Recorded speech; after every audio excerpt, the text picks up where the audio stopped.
Stanley Goudie, you're the Chief Inspector at the Education and Training Inspectorate. We're launching your biennial report for 2008 to 10 today. Can you tell us what are the main achievements and the main areas for improvement in the report, please? Well, over the reporting period we have seen improvements in leadership and management in the preschool sector. We've also seen improved learning and teaching strategies in response to the revised curriculum, and we have seen improved standards again in our GCSE and GCE A-level results. We've also seen some improvement in standards in literacy and numeracy at Key Stage 3 and Key Stage 4, and it's really encouraging to see the numbers of young people who are leaving our system without qualifications actually falling. However, we do have a deficit in relation to the standards in literacy and numeracy generally. We have about one child in 5 leaving primary education without the appropriate standards in literacy and numeracy, and we need to put that right. The other aspect of it is we have a deficit in leadership and management in our primary and post-primary schools, and we need to help to build the capacity in the principals, because there is a correlation between the leadership and management of a school and the standards which the young people achieve. And would you say that the Department of Education's reforms are having an impact? I would, and I would cite maybe particularly the new school improvement policy launched in April 2009, Every School a Good School, and also the entitlement framework which we'd hope to be in place by about 2013. There are a number of other policies in train and coming down the line, both early years and in relation to the literacy and numeracy strategy, and I'd be confident that when those parts of the jigsaw come in, they will contribute to further raising of standards, which is what we all want for the children and young people.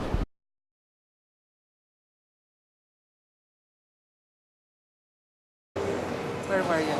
In the hotel. Right, good. And did you enjoy it? Yeah. And are you going to show me? Education Minister Caitríona Ruane, we're here today for the launch of the Chief Inspector's biennial report for 2008 to 2010. Can you tell us, does the Chief Inspector's report demonstrate your reforms are having an impact? Well, this is a very important report, and the theme today is, from the presentations, is inclusion and the best possible standards for all our young people.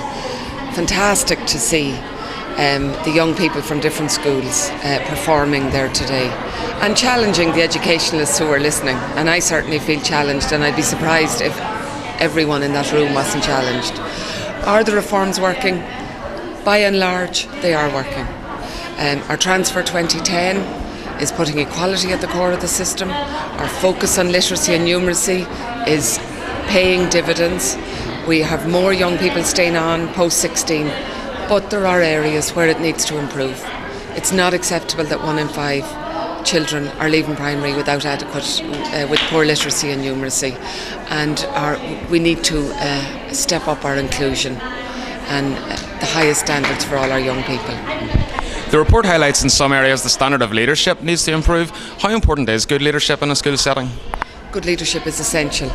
It's the key ingredient. It's the ingredient that can make the changes, that can really put the child at the centre and make a difference for each and every child. If you have poor leadership in a school, it's going to be difficult for everyone in the school. But leadership is collective leadership and playing as a team. We've seen in schools that where they were having difficulties in the past, where they have a change in leadership or style of leadership, that you can have significant improvement. And what we need to do is share good practice. In some schools you can have good leadership in some subjects and poor leadership in other subjects. So what we have to do is share good practice and have whole school approaches to things like literacy and numeracy, pastoral care, support for young people. And finally, Minister, is the report further evidence that education must remain a top priority for the Executive? Absolutely. Education is key for the children now, and it's key if we're to build our future economy and society. So it is essential that education continues to get supported as we are, and actually that we get additional resources for what needs to be done in the months and years ahead.